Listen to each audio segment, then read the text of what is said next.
8:05 de la mañana, bienvenidos a Ampliación de Noticias. Ya estamos Ricardo Gómez, Fernando Carballo, que se nos ha unido también a esta hora como siempre, y tenemos por supuesto información importantísima sobre varias medidas que ha dado ayer el presidente de la República, casi todas con respecto a al tema laboral, y que hay que decirlo, todavía han quedado algunas un poco confusas, pero que con la publicación de los decretos de urgencia hoy día en el diario El Peruano se van a ir aclarando algunos puntos. Fernando, ¿ya está con nosotros? Sí, Patricia, buenos días. Buenos días, Bienvenido. Buenos días. Como dices tú, Patricia, hay una polémica entre laboralistas, economistas, otros líderes de opinión sobre esta medida de la suspensión perfecta de labores. Recordemos, sin embargo, que estos problemas laborales y económicos son consecuencias de un problema sanitario mayor, que es la pandemia, sobre la cual, en el caso del Perú, el presidente Vizcarra ha dado algunas cifras positivas: menos hospitalizaciones, menos muertos y también menos enfermos en unidad de cuidados intensivos. Ojalá que el día de hoy y los siguientes se confirmen estas cifras, que son fruto naturalmente de más pruebas aplicadas y del esfuerzo que hemos hecho de seguir ya desde hace más de 4 semanas confinados. Después discutiremos naturalmente los temas económicos y laborales. Así es, el confinamiento está siendo duro, pero hay que reconocer también que aparentemente está dando algunos resultados importantes. No tenemos el disparo de casos que hay en otros países. Sin embargo, Ricardo, ya lo hemos comentado también, no somos un país que aguante mucho tiempo confinado, porque la gente vive al día, ¿no? Sí, claro que sí. Y ahora también, de nuevo, se nos ha comunicado que hay un protocolo, hay un comando para el retiro de los cuerpos de las personas que fallezcan en su casa, con probabilidad que haya sido el coronavirus. En San Martín de Porres hay un caso, han llegado recién hoy y el cuerpo ha estado 3 días. Tenemos que mejorar esa atención, ese comando tiene que estar, entendemos que no puede ocurrir dentro de las próximas 2, 3 horas, 4 horas, 5 horas, porque a la gente se le pide, recordemos, que esperen fuera de casa, que cierren la habitación y que ellos salgan fuera de casa y que llamen a la policía se comunica con los servicios médicos y juntos van. 3 días en San Martín de Porres el cuerpo de un anciano y recién hoy lo están retirando, recién hoy, 3 días después. Justamente a eso se refería el ministro de Salud, ¿no es cierto? A que podemos tener ese tipo de problemas y por eso es importante quedarse en casa.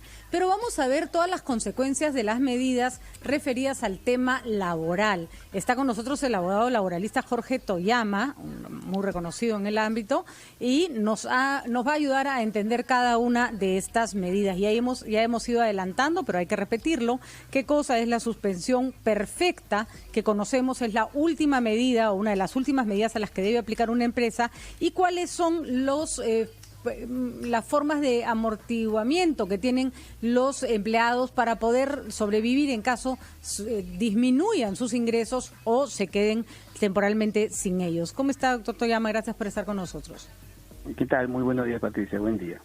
Bueno, bienvenido. La CGTP hablaba ayer con nosotros, hay que decirlo, de medidas que parecían justas, pero que parecían poco reales. Pedían al gobierno que se fomentara el empleo, cuando sospecho que no se puede fomentar el empleo en ninguna parte del mundo en estos momentos, y que se renovaran los contratos temporales que habían vencido justo en estos meses.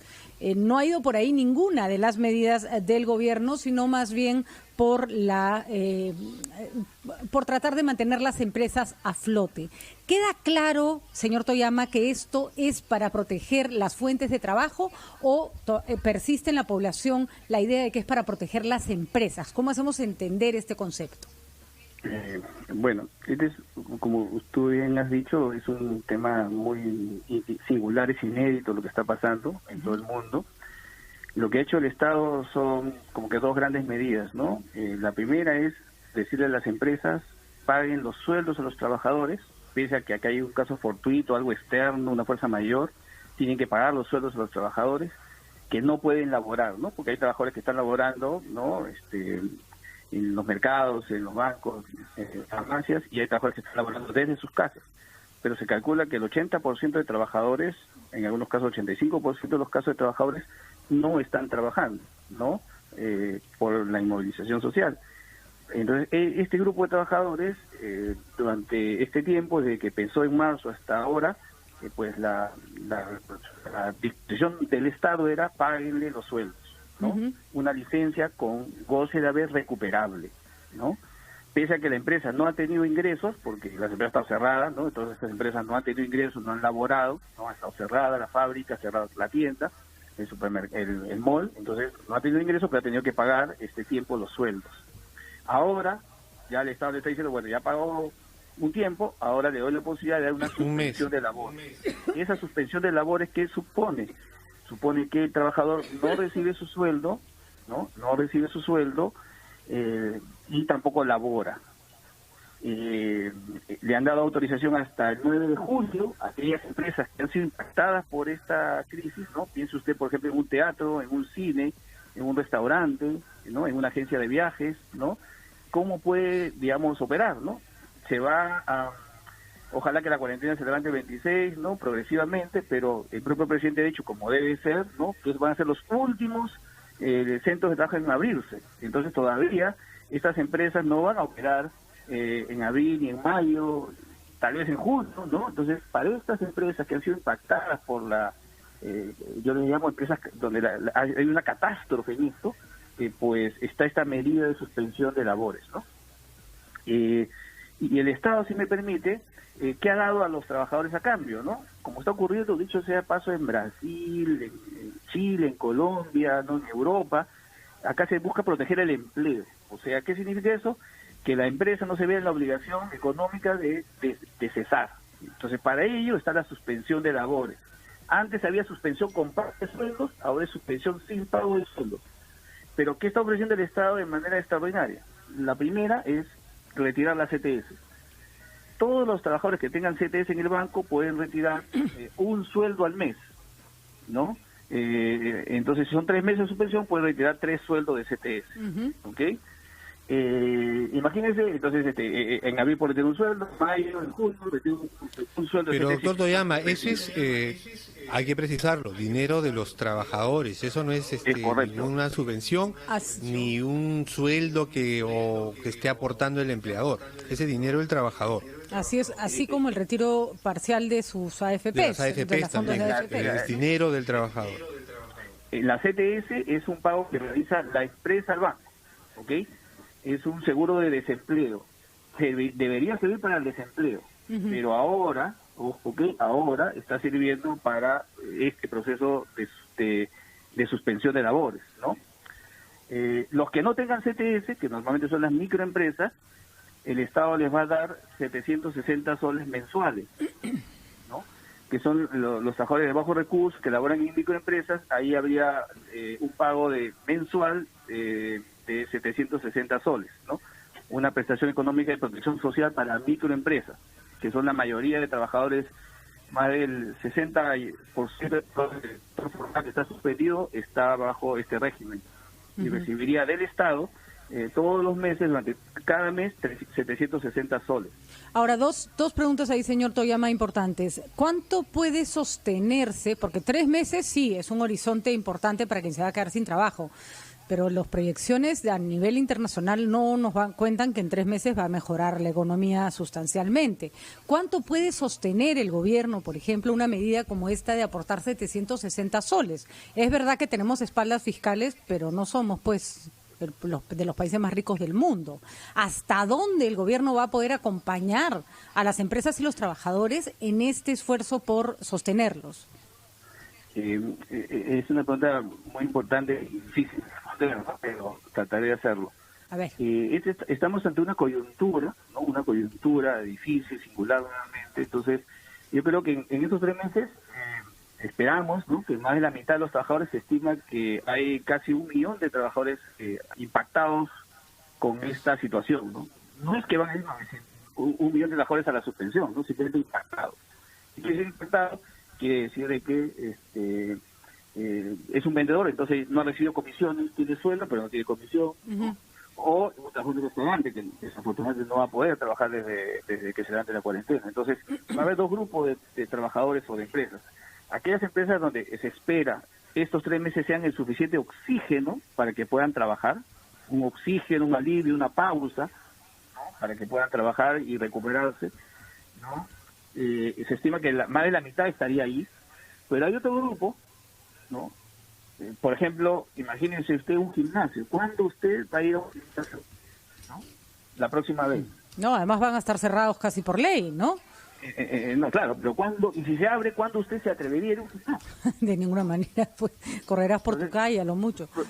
O probablemente cuando llegue la vacuna. Sí, y a partir de cuándo, también tenemos que precisar, doctor, a partir de cuándo se puede hacer, porque se supone que tras el anuncio presidencial, las precisiones que hizo la ministra de Trabajo, luego viene, se supone, un periodo en que la empresa les plantea alguna alternativa a los trabajadores, porque la ministra nos ha dicho que esta no es la primera alternativa, les plantea una alternativa a los trabajadores, y si es que no se puede llegar a un acuerdo, es que se lo plantea esto al Ministerio de Trabajo, que tras una evaluación se supone que tiene que acceder o no a ese pedido. Estamos en una situación de emergencia, sí, pero ya circula en redes, por ejemplo, el comunicado de una empresa que tomó esta decisión. No la puede tomar unilateralmente sin antes consultarlo o pedir la aprobación del Ministerio, ¿no? A ver, la norma va a entrar en vigencia mañana. Claro. Hoy día se ha publicado en El Peruano. A partir de mañana, las empresas que están seriamente impactadas, dice la norma excepcional, se supone que se supone excepcional, se supone que son empresas que están afectadas evidentemente con esto, ¿no? Reitero, cines, teatros, ¿no? Restaurantes, centros comerciales, construcción civil, está pero muy complicada también. Son empresas que directamente han sido impactadas y probablemente cuando se reabra esto el 26 de abril, no van a operar, ¿no? Van a ser las últimas. Sobre todo esas empresas son las que, digamos, las naturalmente involucradas en esta norma, ¿no? Así es. Si yo soy una empresa que está operando, ¿no?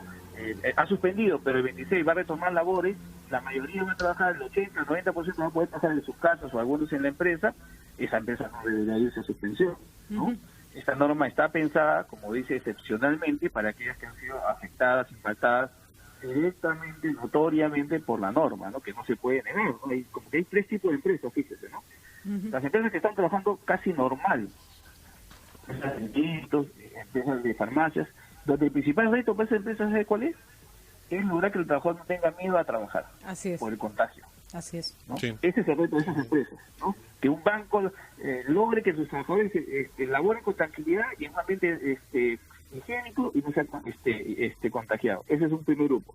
Un segundo grupo de empresas es la que más o menos está trabajando a mitad, ¿no? Un grupo remoto, un grupo de empresas de consultoría, empresas de servicios, por ahí, ¿no? Un segundo grupo que está trabajando, digamos, un 40-50%. Y un tercer grupo de empresas que son las que llamamos de catástrofe, donde esta norma, este virus, desafortunadamente impactado a la vena, ¿no? Turismo, agencias de viajes, ¿no? Señor Toyama, le vamos a pedir un momentito para irnos a una pausa. Regresamos con las preguntas de Fernando Carballo, porque todavía hay muchísimo más por desmenuzar sobre estas medidas que ha dado el gobierno. Por ejemplo, ¿qué pasa con los trabajadores que no tienen AFP y que no van a poder retirar parte de esos fondos, como sí lo van a hacer los que tienen ONP? Se van a quedar con la mitad de posibilidades de subsistir. Y ahí el gobierno parece no haber previsto nada especial. Y por supuesto, ¿qué va a pasar con los trabajadores que no están en planilla? Vamos a una pausa y regresamos con más preguntas con el doctor Toyama.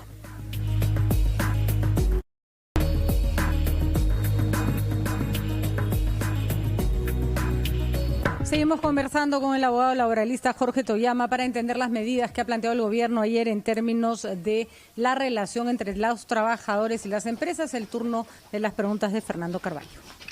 Gracias, Patricia. En realidad pensaba retomar algunas de las preguntas que tú dejaste planteadas. Si es que he comprendido bien, doctor Toyama, se trata lo de la suspensión perfecta de las labores de una medida para que dentro de 3 meses esos trabajadores puedan eventualmente reincorporarse. ¿Qué pasa entre tanto?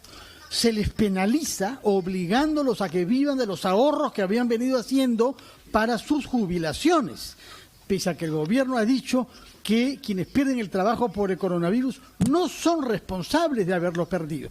A esto se añade algo que sugirió Patricia: hay una diferencia que se establece en que entre quienes tienen AFP si pueden sacar parte de sus ahorros ahí y quienes están en la ONP, fondos sobre el cual el gobierno no tiene ninguna autoridad. Otro sector que queda desprotegido es el de los informales, y esto es tanto más grave que el gobierno ha hecho muy poco por combatir la informalidad durante los últimos años. ¿Qué podemos proponer para que no se generen nuevas diferencias en el tratamiento a los trabajadores frente a la medida de la suspensión de labores, doctor Toyama? Bueno, las preguntas que muy bien señora Fernando da cuenta de todos los dos problemas centrales que tiene el Perú en materia laboral, ¿no?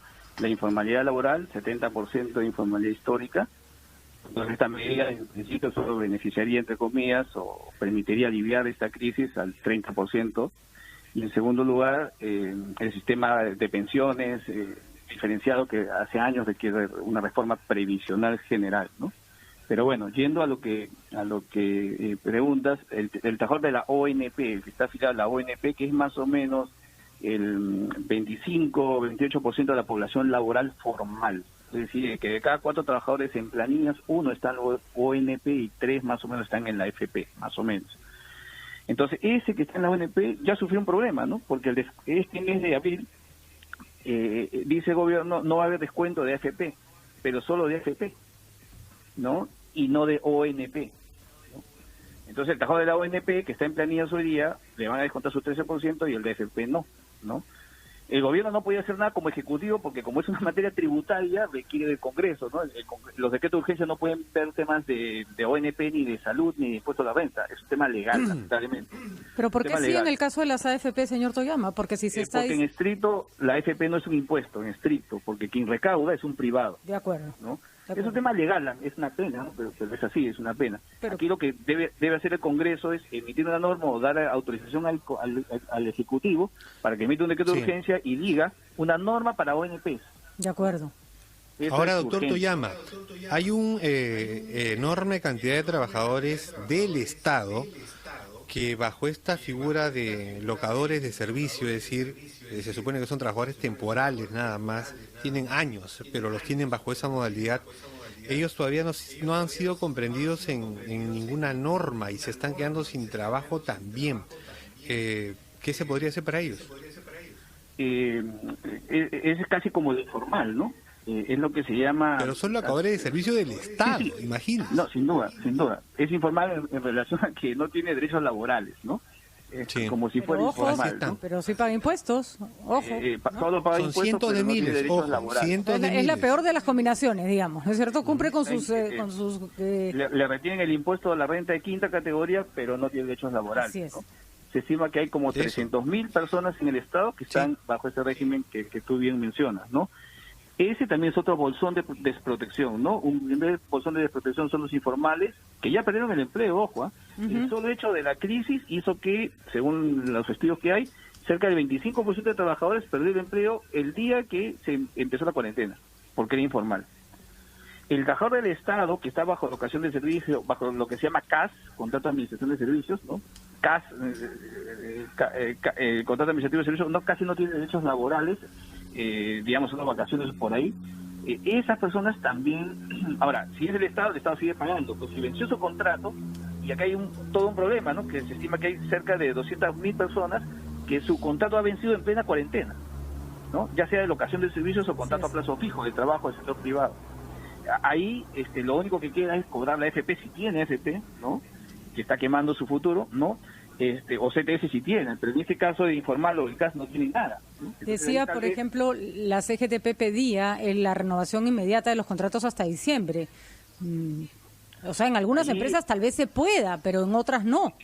En las empresas que están operando, ¿no? Que están operando hoy día y que, digamos, no les ha afectado mucho la crisis, y están operando, están trabajando, inclusive están trabajando en su mejor temporada, ¿no? Por la situación que vivimos, ¿no? La empresa de alimentos, de aseo, ¿no? Entonces, allí deberían renovarse sus contratos. Pero una agencia de viajes, ¿no? Le tiene que renovar a un a un guía de turismo es bien complicado, ¿no? Una de las críticas que se le está haciendo al gobierno en general con respecto a las medidas que toma para incentivos económicos es que que son en algunos casos demasiado maximalistas y que no está orientada a sectores. No todos los sectores van a ser golpeados igual, ¿no? Entonces, si por ejemplo el problema de esta no me acuerdo el nombre, suspensión perfecta del trabajador, efectivamente tiene sentido en ciertas empresas, pero la capacidad de fiscalización del gobierno va a dar para que otras no se aprovechen de esta situación, no teniendo, por ejemplo, necesidad para sacar a sus trabajadores. Claro, hay casos evidentes, ¿no? Que casi ni siquiera hay que ir a verificar, pero hay que ir a verificar, ¿no? O sea, una agencia de turismo, un cine, un restaurante, hoy está cerrado y ya está, ¿no? Así es, un teatro. Está comprobado, ¿no? Pero hay otras donde efectivamente, ¿no? Hoy estoy trabajando, ¿no? Escondo mis trabajadores en otro centro de trabajo, cambio de RUC. Desafortunadamente también hay la criollada de algunas empresas, ¿no? Por supuesto. Que se aprovechan de esto y cierran una empresa y crean otra y los meten a todos los trabajadores en suspensión. Eso es una simulación y fraude, ¿no? Allí lo que correspondería a los trabajadores es denunciar ante el SUNAFIL, ante el Ministerio de Trabajo, ante las redes. Hoy día las redes creo que también sociales tienen un papel importante en la reputación y la imagen de una empresa, ¿no? Aunque claro, hay empresas que desafortunadamente eso no les importa. ¿Y podría el gobierno empezar a afinar un poco su sistema y dar medidas sectoriales y sobre todo contemplar a la gran masa de trabajadores? Repetimos, todavía esto está demasiado orientado a la gente que está en planilla y, por ejemplo, los independientes, los que prestan servicios por honorarios profesionales, que son otra cantidad enorme de gente. Para ellos, bien, gracias y arréglatelas como puedas. Sí, si no califica como pobre, digamos, o familia pobre, o independiente y no está en la lista del ministerio, 90 días, ¿no? O sea, ya aquí lo que falta es hacer un poquito de lupa, ¿no? De acuerdo. Lupa sectorial en sectores muy afectados, en empresas muy afectadas, y lupa laboral en los trabajadores, en la tipología de trabajadores afectados. Esta medida, la verdad, es una medida para empresas formales, ¿no? Esto no aplica para informal y no aplica para acá. Todo eso debería tener un tratamiento distinto ya en otra norma, en otra medida, en otra política, ¿no? Porque somos el 70% de la población los que no están necesariamente en planillas. Señor Toyama, hay una última pregunta que ya lo hemos mencionado en otros casos. Para el caso del COVID, de la emergencia sanitaria, el ministro de Salud se ha rodeado de un equipo de especialistas que están muy, muy metidos en el tema y que dan distintas propuestas desde distintas miradas. Y parece que en el tema sanitario las medidas se toman con bastante menos controversia. En cambio, en el aspecto laboral y económico, los especialistas de distintas tendencias con mucha educación y con muchas ganas de aportar, todo el tiempo sacan opiniones o análisis que discrepan de las medidas que se está tomando. Debiera ampliarse un poco el espectro y trabajar en economía y en trabajo también con asesores más visibles, digamos, que puedan aportar otras miradas. Es correcto, ¿no? Porque sobre todo este tema de suspensión, si queda en vacaciones o no cae en vacaciones, todo el tema laboral es ideológico per se, pero además creo que el ministerio ha hecho algo bueno, que saca su guía. Hay guías de cómo aplicar la norma. Creo que ahora, a partir de esta norma de suspensión, tiene que sacar guías. Y otro problema, ya es, yo hago mi culpa también como laboralista, es que los propios laboralistas no nos ponemos de acuerdo, ¿no? Entonces, si los propios laboralistas no nos ponemos de acuerdo en informar, pues es más complicado todavía, ¿no?